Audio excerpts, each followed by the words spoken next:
প্ৰধানমন্ত্ৰীৰ আৱাস যোজনাৰ গৃহ নিৰ্মাণৰ বাবে আহিল ধন।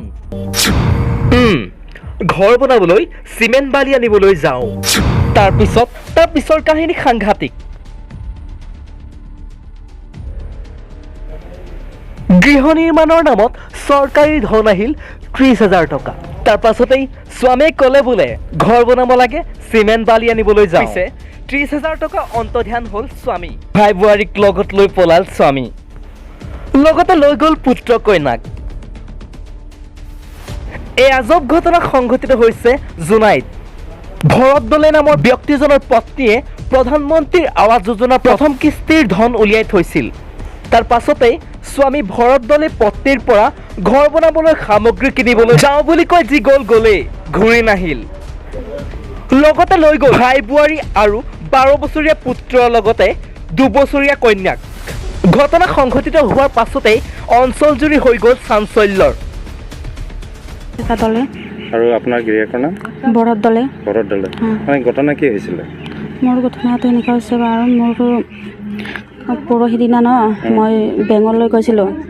তাৰ পাছত মই গৈছিলোঁ, তাৰ পৰা মোৰ মতাটো মোৰ লগত কাজিয়া কৰি কিনি মোৰ পইচাটো দিবই লাগে বুলি মোক ধম দিছিলে। বেংকত কি টকা ওলাবৰ কাৰণে গৈছিলে? এই চৰকাৰ পইচা ওলাইছে গড়ৰ পইচা, তাত মই ওলাবলৈ গৈছিলোঁ। তাৰ পৰা মোক তাত কৈছিলে, মোক গালি দিছে, মোক পইচাটো ওলাবই লাগিব বুলি মোক দম দিছিলে। তাৰ পাছত মই কৈছিলোঁ, মই এতিয়া তোৰ হাতত মই পইচাটো নিদিওঁ, মই দোকানতে পইচাটো দিম বুলি মই কৈছিলোঁ। তাৰ পাছত এইটো ৰদ দোকান, হয়, তাত মই আহিছিলোঁ। তাৰ পৰা তাতে মোক আকৌ কৈছিলে মোৰ হাতত পইচাটো দিবই লাগে বুলি মোক মানা কৰি দিলে। মই তাতো মই পইচাটো নিদিওঁ, তো দোকানতে মই পইচাটো দিম বুলি মোৰ বেগৰ পৰা পইচাটো লৈ কিনি তাত পইচাটো দিম বুলি হাতত ধৰিছিলোঁ। তাত পইচাটো নিদিয়াৰ কাৰণে এইটো ঘূৰাই দিছিলোঁ। ঘৰলৈ গৈছিলোঁ, তাত ময়ো গৈছিলোঁ। তাত আকৌ মোৰ কিবা মেম্বাৰটো মোক ফোন কৰিছে, মোক দোকানত পইচা নিদিয়ে, তই পইচাটো নিদিলে নেকি মোক সুধিছিলোঁ। মই কৈছিলোঁ মোৰ তাতে পইচাটো দিম বুলি কৈছিলোঁ, মোৰ তাৰ হাতত দি কিনি মই গৈছিলোঁ বুলি সুধিছিলোঁ। তাৰ পাছত মই কি ক'ম, তাৰ ঘৰত আহি কিনি মোৰ পইচাটো নিদিলে। তাত নিদিলে। কিমান টকা লৈ গৈছে আপোনাৰ? 30,000। 30,000 গোটেই 30,000টো লৈ গৈছিল? হয়, গোটেইটো লৈ গৈছিলোঁ।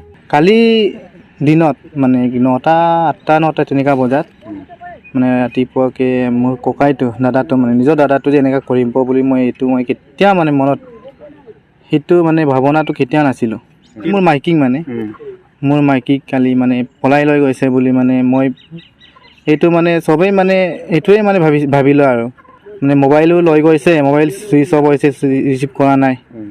সেইকাৰণে চবেই এনেকুৱাই মানে ভাবি কিনি সেইটোতেই মানে চবেই মই তেনেকুৱা সন্দেহ বুলি মই নিজৰ দাদাক বা মোৰ মাইকীক তেনেকুৱা সন্দেহটো মই কৰিব নোৱাৰোঁ।